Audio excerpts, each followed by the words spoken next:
शरद पवार साहेबांचा आम्ही सन्मान करतो, पण त्यांनी या वयामध्ये अशा प्रकारचा खोटारडेपणा करायचा,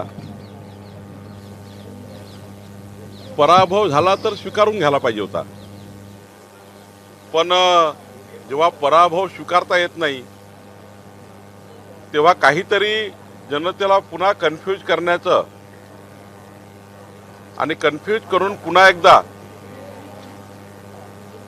आपलं अपयश लपवण्याचं काम अशा प्रकारच्या कृत्यामधून करण्याचा प्रयत्न शरद पवार साहेब करतायत. विधानसभेमध्ये प्रचंड मोठा पराभव जनतेने नाकारलं आणि म्हणून आता येणाऱ्या स्थानिक स्वराज्य संस्थांच्या निवडणुकांमध्ये पराभवाची भीती आणि मग यामधून जनतेला कन्फ्यूज करून आपल्या स्थानिक स्वराज्य संस्थेमध्ये पुन्हा आपली जमानत वाचवण्याकरता शरद पवार साहेब धडपड करतायत. आणि मार्कडवाडीमध्ये आलेले लोक कोण आहेत? पवार साहेबांचे कार्यकर्ते आहेत. जनता कुठे आहे? जनतेने तर विधानसभेला दाखवून दिलं की लोकसभेचा खोटारडेपणा जो होता तो जनतेने नाकारला आणि विधानसभेला जनतेने आम्हाला भरभरून मतं दिली आहेत. मग एवढंच आहे तर मार्कडवाडीमध्ये यापूर्वी ज्या ज्या निवडणुकीमध्ये ईव्हीएमवर मतदान झालं त्या मतदारांची आकडेवारी जर बघितली तेव्हा का आक्षेप घेतले नाही? मार्कडवाडीमध्ये एकदाच मतदान थोडी झालाय, अनेक निवडणुकीत मतदान झालाय. मग स्थानिक स्वराज्य संस्थात ईव्हीएमवर झालाय, त्यानंतर विधानसभेत ईव्हीएमवर मतदान झालाय, मशीनवर मतदान झालाय, त्यानंतर विधानसभेत झालाय, लोकसभेत झालाय, अनेक लोकसभेत अनेक विधानसभेत मतदान झालाय. तेव्हा आक्षेप घेतला नाही. पण जाणून बुजून जाणीवपूर्वक या महाराष्ट्राला पुन्हा एकदा या महाराष्ट्रामध्ये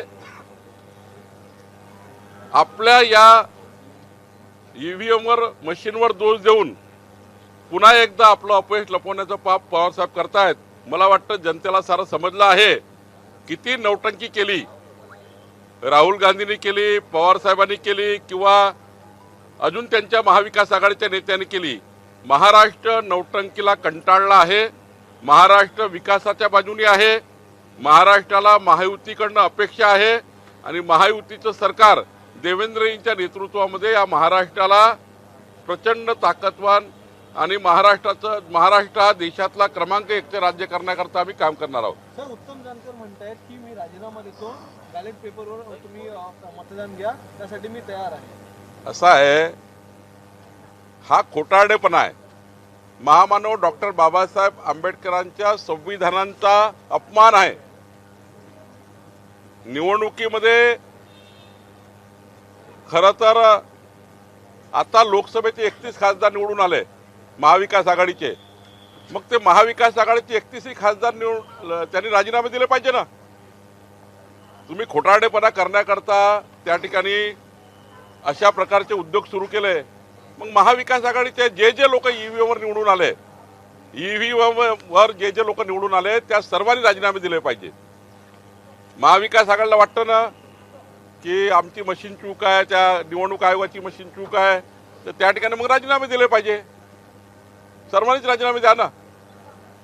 खरं तर हा काही निवडणूक आयोगाने अत्यंत संविधानिक पद्धतीने स्वीकारलेला हा ईव्हीएमचा निर्णय आहे आणि त्यावर अनेक निवडणुका झाल्या. कितीतरी निवडणुका आम्ही हरलो आहे.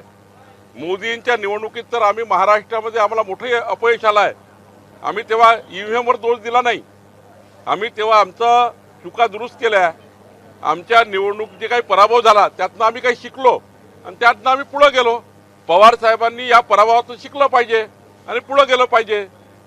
खोटेपणा किती कराल तुम्ही आणि या वयात किती खोटेपणा कराल असं मला वाटतं. सर, मराठी भाषिकांचा महामेळावा होणार आहे बेळगावात आणि त्या बेळगावातल्या देखिए, शरद पवार साहब इन्होंने हार स्वीकार कर लेनी चाहिए. उनका बहुत बड़ा नुकसान ये चुनाव में हुआ. उन्होंने जिस प्रकार से झूठी बातें कही लोकसभा चुनाव में, वो झूठी बातें जनता ने नकार दी और मार्कडवाड़ी में जो पवार साहब गए हैं उनको ये उम्र में इस प्रकार से झूठी बात कहना उनके उम्र के हिसाब से अच्छा नहीं है। महाराष्ट्र उनका सम्मान करता है और जो बातें वो कहते हैं, अनेक चुनाव मार्केटवाड़ी में हुए हैं, अनेक चुनाव महाराष्ट्र में ईवीएम पर हुए हैं और ऐसे चुनाव को उन्होंने कभी नकारा नहीं। उनके 31 मेंबर ऑफ पार्लियामेंट चुन के आए तब उन्होंने कुछ बोला नहीं। अब रेसिग्नेशन की बात कर रहे, कर लीजिए ना, सारे मेंबर ऑफ पार्लियामेंट महाविकास आघाड़ी के सारे उनके विधायक कर ले।